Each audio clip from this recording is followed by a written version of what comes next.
நீங்கள் திருப்பியும் வந்துக்கிட்டு அதே திராவிடம், அதே கோட்பாடு, அதே கொள்கை. இப்போ திமுகவை ஒழிக்கிறதே ஒருத்தருக்கு லட்சியமாக இருக்க முடியாது.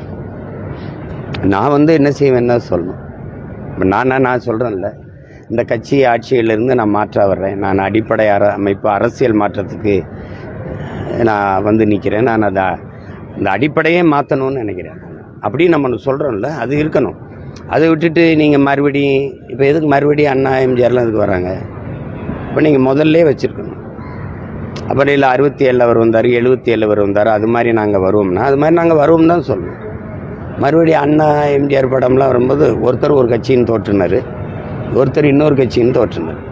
அண்ணா அவர்கள்னால் அவர் தோற்றுவித்த கட்சியை தான் நீங்கள் ஒழிக்கணும்னு சொல்கிறீங்க. 60 வருஷமாக இந்த நாட்டில் இந்த 2 தலைவர்களுடைய அரசியல் தான் இருக்குது. ஒன்று அண்ணா தொடங்கியது, இன்னொன்று ஐயா எம்ஜிஆர் அவர்கள் தொடங்கியது. இந்த 2 கட்சி தானே இருக்குது. இப்போ அடுத்த மாநாட்டில் அப்புறம் அம்மையார் ஜெயலலிதா, ஐயா எடப்பாடி படம்லாம் வருமா? அது ஒரு நேரத்துக்கு ஒன்று அப்படி செஞ்சுட்டே போகும்போது அது ஏற்புடையதாக இல்லை. அப்போ அவருக்கு பின்னாடி திரண்டிருக்கிற ரசிகர்கள் அவருக்கு நண்பிகளாக இருக்கலாம், எனக்கு தம்பி தங்கைகளாக இருக்காங்க. அவங்க எல்லாருடைய நல்வாழ்வுக்காக தான் நான் இவ்வளோ தூரம் அர்ப்பணிச்சு நின்று நம்ம போராடுறோம். அது நீங்கள் ஏற்கிறீங்க, எதிர்க்கிறீங்க.